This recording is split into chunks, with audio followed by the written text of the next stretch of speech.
Hello, hi, ನಮಸ್ತೆ, good morning. ಇವತ್ತು ಬೆಂಡೆಕಾಯಿ ಸಾಂಬಾರು ಮಾಡ್ತಾಯಿದ್ದೀನಿ. ಇವತ್ತು ಗುರುವಾರ ಅಲ್ಲ, ಹಾಗಾಗಿ ಬೆಳಗ್ಗೆ ಎದ್ದು ಎಲ್ಲ ಜಲ್ದಿ ರೆಡಿ ಮಾಡ್ಕೋಬೇಕು. ಬೇಳೆ, ಟೊಮೆಟೊ, ಈರುಳ್ಳೆಲ್ಲ ಬೇಯಿಸ್ಕೊಂಡಿದ್ದೀನಿ. ಎಷ್ಟೋ ಜನ ಬೆಂಡೆಕಾಯಿ ಸಾರು, ಹುಳಿ ಆ ಥರ ಮಾಡ್ತಾರೆ. ಬಟ್ ಬೇಳೆ ಸಾರು ಮಾಡೋದಿಲ್ಲ. ತುಂಬ ಚೆನ್ನಾಗಿರುತ್ತೆ. ಒಂದು ಸಲ ಟ್ರೈ ಮಾಡಿ ನೋಡಿ. ಮಾಮೂಲಿ ಲೆಕ್ಕ ಪ್ರಕಾರ ಎಣ್ಣೆ, ಸಾಸಿವೆ, ಜೀರಿಗೆ, ಈರುಳ್ಳಿ ಎಲ್ಲ ಹಾಕ್ತಾಯಿದ್ದೀನಿ. ಬೆಂಡೆಕಾಯಿನ ಚೆನ್ನಾಗಿ ಹುರ್ಕೊತಾ ಇದ್ದೀನಿ. ಯಾಕಂದರೆ ಇಲ್ಲಾಂದರೆ ಅದು ಒಂಥರ ಗೋಳಿ ಬಂದುಬಿಡುತ್ತೆ. ಅದು ಬೇಳೆ ಸಾರಾಗಿರೋದ್ರಿಂದ ಅನ್ನ ಚೆನ್ನಾಗಿ ಹುರ್ಕೋಬೇಕು.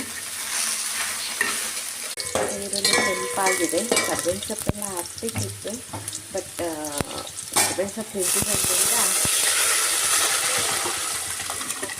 ಹಾಗೆ ಒಗ್ಗರಣೆ ಹಾಕ್ತಾಯಿದ್ದೀನಿ. ಈಗ ಬೇಳೆ, ಟೊಮೆಟೊ, ಈರುಳ್ಳಿ ಬೇಯಿಸ್ಕೊಂಡಿದ್ದೀನಲ್ಲ, ಅದು ಹಾಕ್ತಿದ್ದೀನಿ. ಹುರ್ಕೊಂಡಿದ್ನಲ್ಲ ಅದನ್ನು ಹಾಕಿದ್ದೀನಿ. ಇದಕ್ಕೆ ಸ್ವಲ್ಪ ಹುಣಸೆ ಹುಳಿ ಹಾಕ್ತಾಯಿದ್ದೀನಿ. ಅದರ ನೆಕ್ಸ್ಟು ಖಾರದ ಪುಡಿ,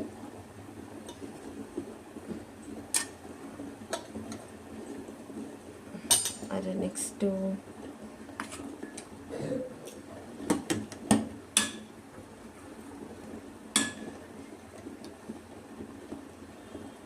ನೆಕ್ಸ್ಟು ಸಾಂಬಾರು ಪುಡಿ ಹಾಕ್ತಾಯಿದ್ದೀನಿ.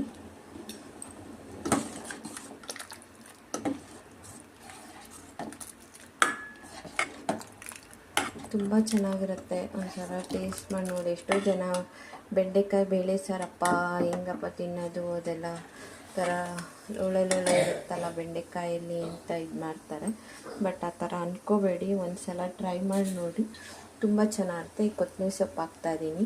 ನಾನು ಆಲ್ಮೋಸ್ಟ್ ಸಾಂಬಾರಿಗೆಲ್ಲ ಯಾವುದಕ್ಕೂ ಬೇಳೆ ಸಾರಿಗೆ ಕಾಯಿ ಹಾಕೋದಿಲ್ಲ. ರುಬ್ಬಿ ಏನಿದ್ರೂ ಮಸಾಲೆ ಸಾರು ಅಥವಾ ಹುಳಿ ಆ ಥರ ಇದ್ದರೆ ಹಾಕ್ತೀನಿ ಅಷ್ಟೇ.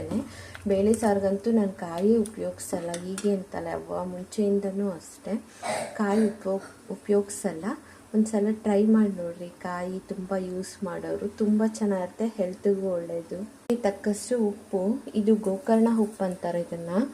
ಇದು ಬೇರೆ ಉಪ್ಪುಗಳಿಗಿಂತ ಇದು ಹೆಲ್ತಿಗೆ ತುಂಬ ಒಳ್ಳೆಯದು.